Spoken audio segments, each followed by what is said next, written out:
Welcome to Wealth Strategies Unleashed with Concenture Wealth Management. I'm Robert Gilliland. And I'm Mike Alexander. And there's Mike Alexander. And with us, we are very, very, very excited. One thing that people continuously are talking about as we're getting here into the political time frame, we're going to see more and more talk around this. It's Social Security. We have a fantastic expert, Michael Graci with Blackrock, who is an expert on it. Michael, thank you for joining us. And why don't you tell us a little bit kind of about you and how you got to this stage? Robert, thank you. Thank you very much. And Michael, Mike Alexander, thank you too, as well.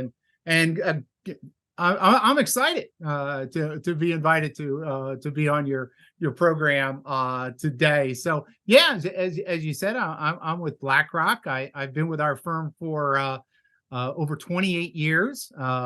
Been in our industry for longer than that. I won't give you the number, but for most of my career, Robert, I've kind of focused on the retirement end of our business. Working early on in pension and 401k plans, and moved into the area of governmental benefits. So primarily around the fact that let's face it, I was born in 1961. That puts me at the tail end of the baby boom generation. And, in our generation, right, these are decisions that we really need to think about. Hold on. I am not that old, just for the record. I am not in the baby boom generation.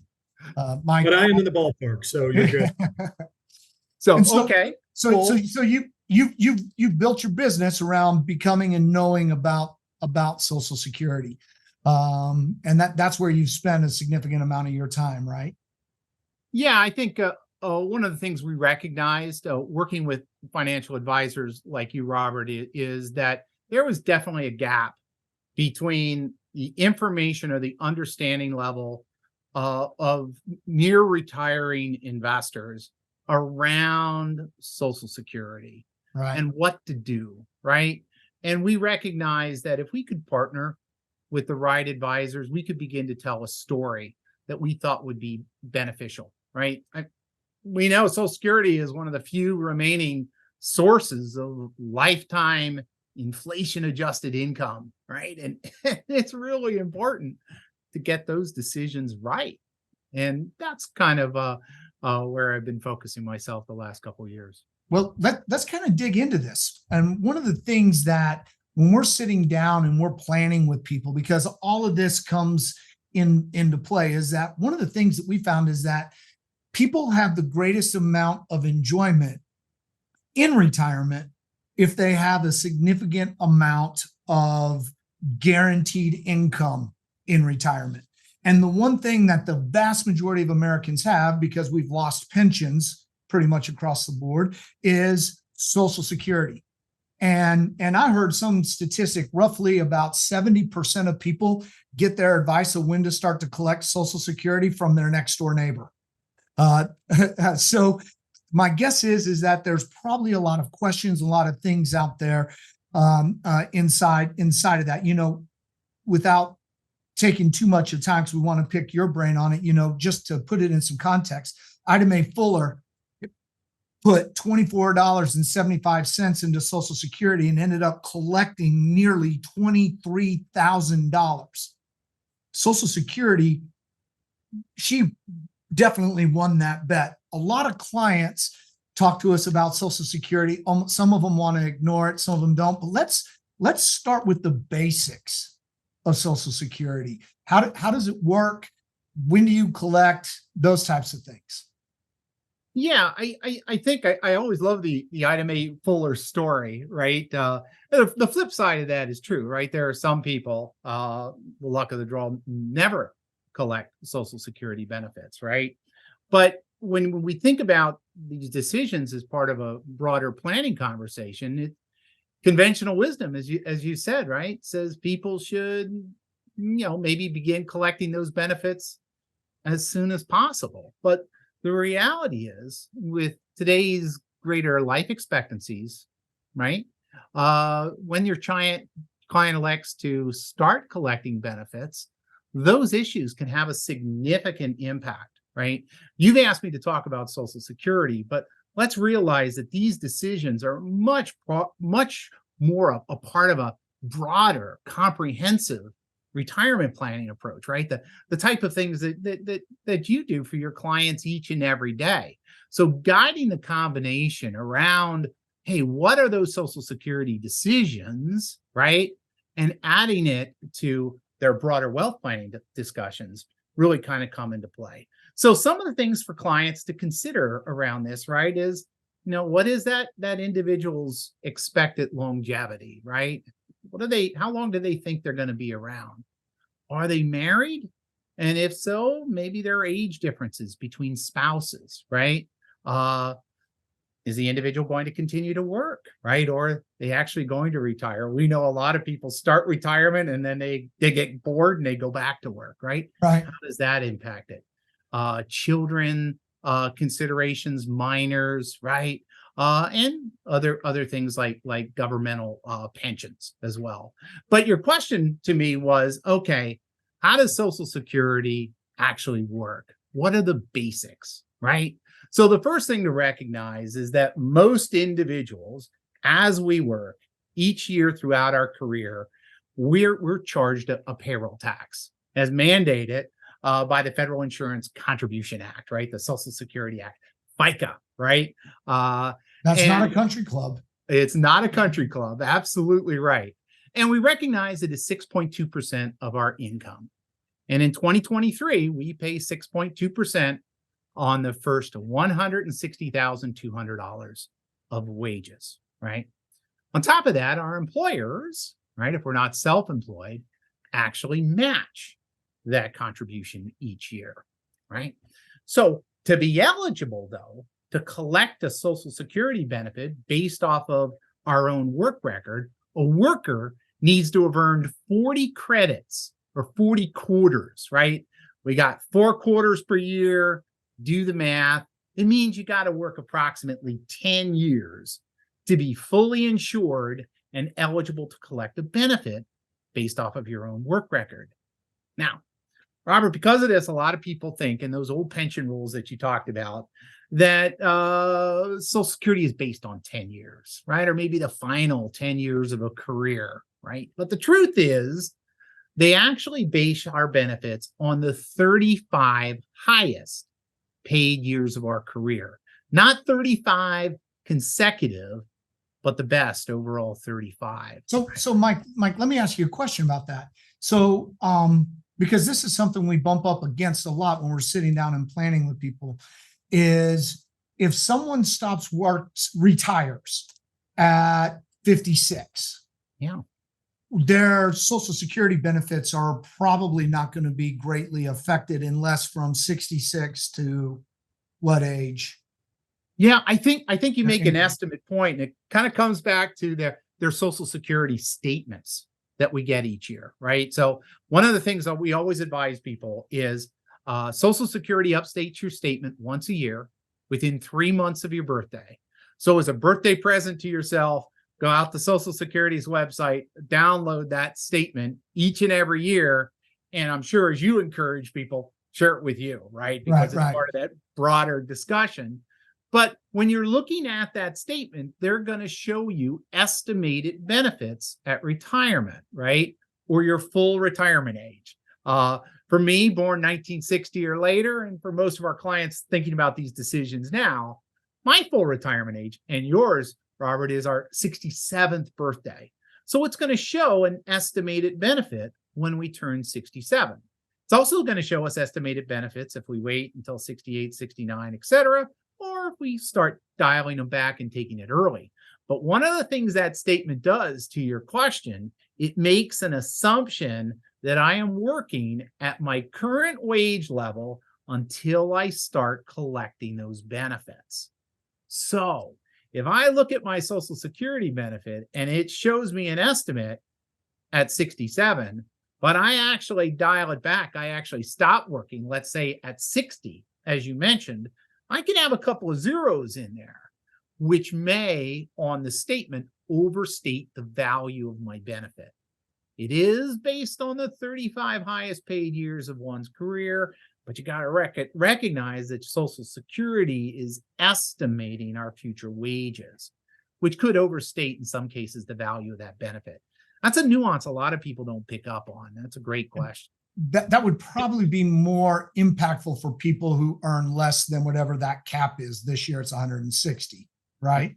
Completely agree. Okay. And in situations, Robert, like my wife Jane, when our kids were little, she stepped out of the workplace for a while.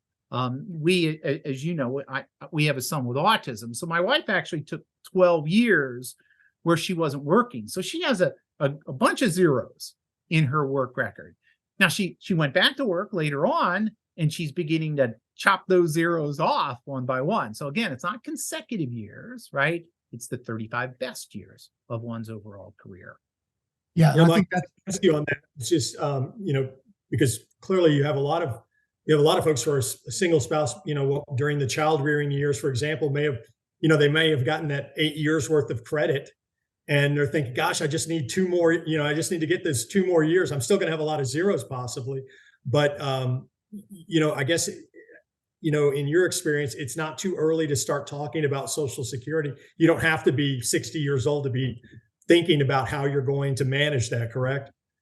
Absolutely, Mike. I think people should start having these conversations much earlier on with their advisors. And to your point, I never want to encourage someone who has decided to stop working to go back to work, right? You never want to do that if they're happy where they are. But if I'm looking at a situation and I'm a couple of quarters short for being eligible to have a benefit, that might merit some discussions for couples to have. But it also reinforces what we talked about in the introduction, right? Where you have a pretty significant disparity in benefits between the spouses. It does necessitate that broader analysis, right?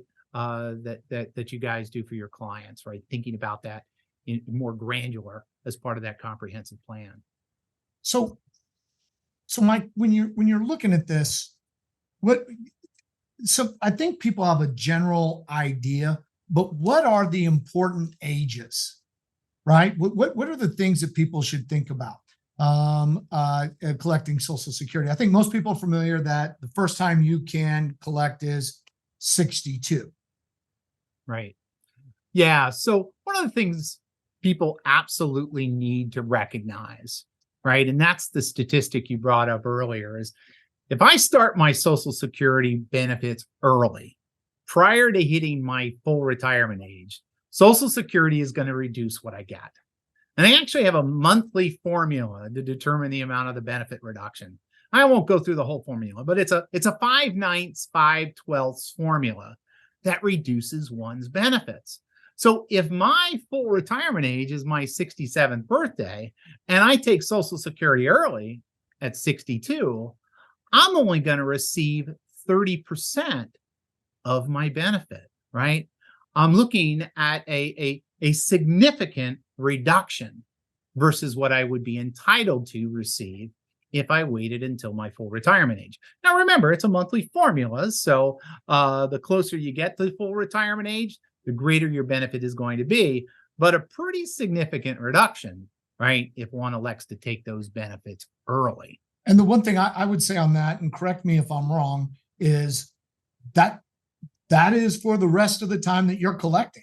Obviously, it'll go up with inflation or cost of living adjustment, but once you hit that full retirement age, it's not like you're going to get a huge raise. Yeah, that's absolutely right, Robert. The reductions are permanent, right, for starting Social Security early. Now, there are some provisions that allow. Sometimes we know we've met individuals throughout the years. They've started their Social Security, their situation changed. Maybe they decided to go back to work. Maybe they got bored, or maybe they made a mistake in their planning. You can actually reverse that Social Security collection decision, right? It's called a withdrawal of application, but there's some limits to it, right? The first limit is you got to pay them back, the benefits you collected. That's one. But second is you only have a 12-month window from the time you started, right, your benefits, to actually do that reversal. So outside of that, right, those reductions are permanent, right, and do impact significantly what someone can collect.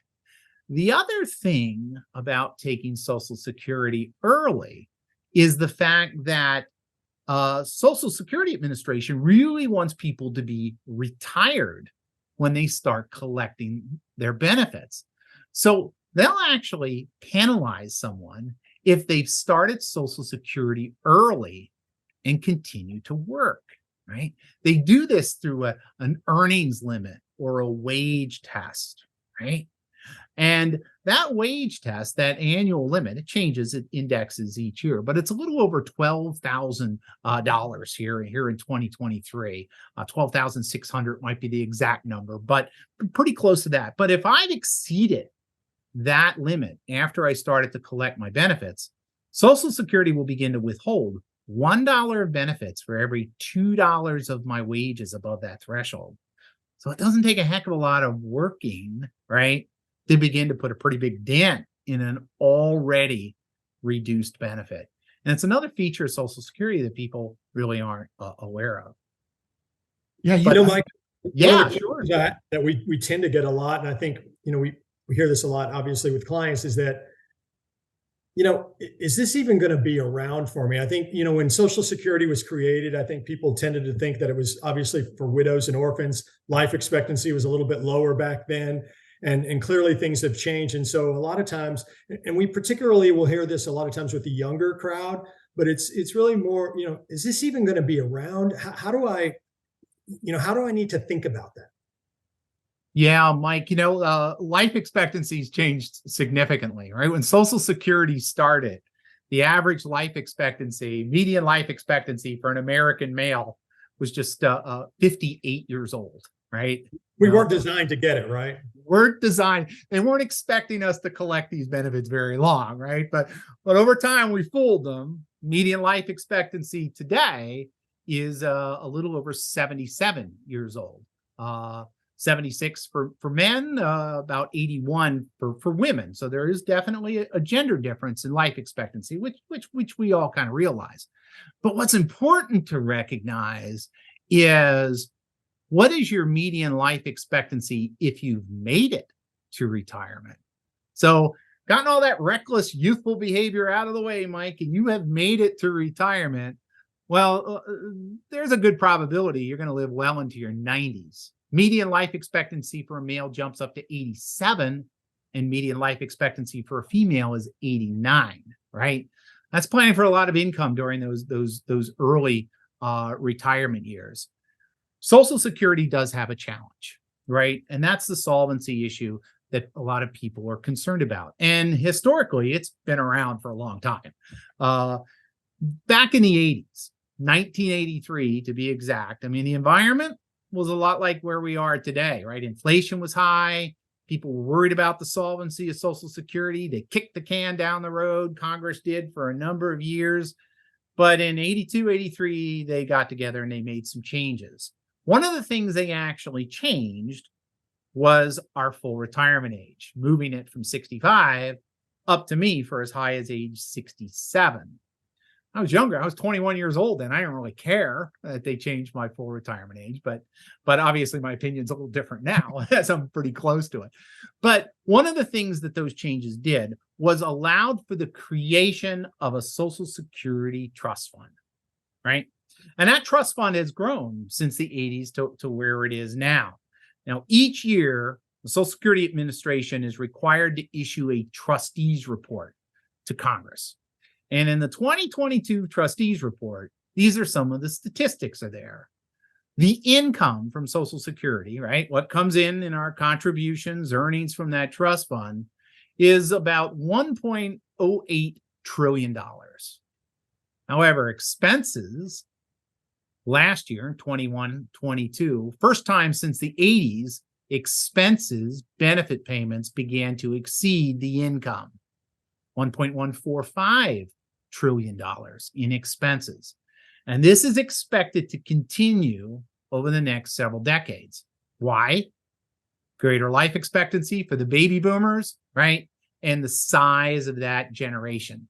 We got 2.8 trillion in that trust fund, but with expenses exceeding income, projections around Social Security call for that to basically be gone by the year 2035. In that case, Mike, Social Security doesn't go away, but the program does revert back to where it always used to be as a pay-as-you-go system along the way. Now, what is the challenge with our demographics around Social Security? It's actually our population. From 2008, from 1975, Mike, to 2008, there were approximately 3.4 workers contributing into Social Security for everybody taking benefits out, right? But now that ratio has dropped to about 2.7 workers for every beneficiary carrying out. And some of Social Security's projections call in a couple of decades from now, it could be as low as 2 to 1, right? So our challenge with Social Security, quite frankly, is we need more contributing workers for our number of beneficiaries, unless there are going to be some changes made to the program. So from a solvency issue, and this comes back to your broader planning discussions, Mike, right, is that I don't think people, especially those of us who are approaching decision age now, should think about changing our overall decisions based on the solvency of Social Security, right? That's why we work with you to plan what we're going to do. We can make some assumptions, make some adjustments on what we might want to do in our investment plans. But for our younger generations, right, just like me back in my early 20s, you got to recognize the Social Security program is going to be different. I know that was a long answer to your question, No, but it's a it's the great point. reality It's of what we something we face. get on a regular basis. So it's a great point. Great points. Well, I mean, I think the real story on that is that there's not a politician that doesn't want to be reelected, and a major voting bloc are those baby boomers, and they want to ensure that their benefits aren't cut, right? And so it's kind of one of those deals that how are they going to make the tough decisions that need to be made? It actually is kind of comforting to know that it reverts back to a pay-as-you-go, because at least it would be there, but your benefits are clearly going to be reduced. Now, without any changes, Robert, you're absolutely right. They're going to have to reduce benefits somewhat after 2035, again, without change. But history has shown us, and they faced these challenges back in the 70s. After a while, they finally got around to doing something. And I think we're all, all of us on the call here are hopefully somewhat optimistic that at some point they'll come to the table and make some sort of changes. But recognize historically, and I think this is that voting block point you made there, they've made decisions in a grandfathered fashion, right? Where they try to protect benefits for those who are in retirement, right? And made some adjustments for those who have a little more of a path forward, right? And thinking about what their planning strategy should be. So we talked about age 62 and the impact of taking it there. Then you have your full retirement age, 66 to 67 generally for people who will be listening to this. Then you also have age 70. Those are really the important ages that you need to kind of be aware of when it comes to Social Security. Absolutely. Once you hit your full retirement age, if you haven't started collecting your Social Security benefits, they actually increase. There's another monthly formula that Social Security uses to increase our benefits. But the key thing about this formula is the interest rate. The interest rate used is actually set in law, and it's a factor of 8% per year. It's called a delayed retirement credit. And that carries on until you reach age 70. So back to me as an example, full retirement age is 67. If I wait until 70, 3 years down the road, I'm going to receive a benefit that is 24% higher than my PIA. On top of that, hold on, PIA? Oh, yeah, sorry about that. PIA stands for your primary insurance amount, which is your benefit at your full retirement age. But it's the key number. It is the calculated number that we do all of our models and projections off of, that full retirement benefit. So thank you for keeping me straight on that with that definition for your audience here. But what's also interesting to those delaying Social Security is you earn not only those delayed retirement credits, Robert, but you also earn any COLAs that are earned during the years of which I delay. Right? Average COLAs over the last 10 to 12 years, right, have been about 2.5%. But we know the last 2 years, 2022, 2023, some of the largest COLAs we've had in history. Last year was 8.7%. So if I'm delaying my Social Security, I'm earning that 8% COLA plus an 8.7%, 8.7% COLA plus an 8% delayed retirement credit on my benefit. That's a pretty significant impact. Yeah, And that's huge. And it ties back to your broader comprehensive planning, right? Because you're probably thinking about, okay, let's look at Social Security, but then let's also look at some other factors, right? Yeah, like do you take it out of the retirement account and delay, or do you take Social Security and leave it in the retirement account? Which one's better? Those kind of things, sure. And you would agree, right, that every single client you have is a little bit different, right? And that decision is not a water cooler discussion or over the backyard fence, right? Right. It requires really sitting down and engaging around those topics. Well, to kind of wrap up this podcast right here, kind of going through and thinking about it, 62, 65, 70 are important years. Understanding what your statement is, going to ssa.gov to see your statement. Is there any other sort of tools on that site or anything that you would maybe want to make sure that we talk about? Well, Social Security's website has some additional tools that are available. One of the things that you mentioned early on, Robert, is, hey, if I'm in a situation where I'm looking at my Social Security statement, but I know I want to dial back my working in future years, you can actually go out to Social Security's website and use a PIA, primary insurance amount calculator, and actually do an estimate of that type of scenario, right? Those are some of the things that you can ultimately do. A lot of frequently asked questions are there, but what the Social Security Administration really focuses on their website is that this is an individual benefit and not taking it out into some of the complexities that we opened up with, right? What happens if I'm married? What benefits is my spouse available to? More detailed type of conversations that I really think merit sitting down with an advisor like you, Robert, and Mike.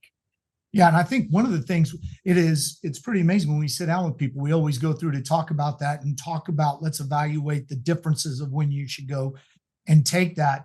And what does that actually mean? I don't think people realize that a married couple, by collecting Social Security the right way, could end up with a benefit total amount over $1 million.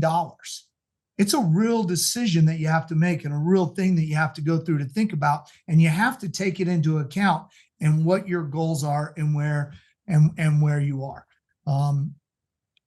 Awesome. Anything else I missed? Mike and Mike? You guys covered it very, very thoroughly today. So really do appreciate it. So awesome. One of the things I want to say is this is the first of a series of podcasts that we're going to do on Social Security. We were very, very fortunate to get Mike Graci to join us for a series of these. So make sure that you stay tuned. If you like this, hit that like button. Make sure you hit subscribe, and we will see you next week. See you next time.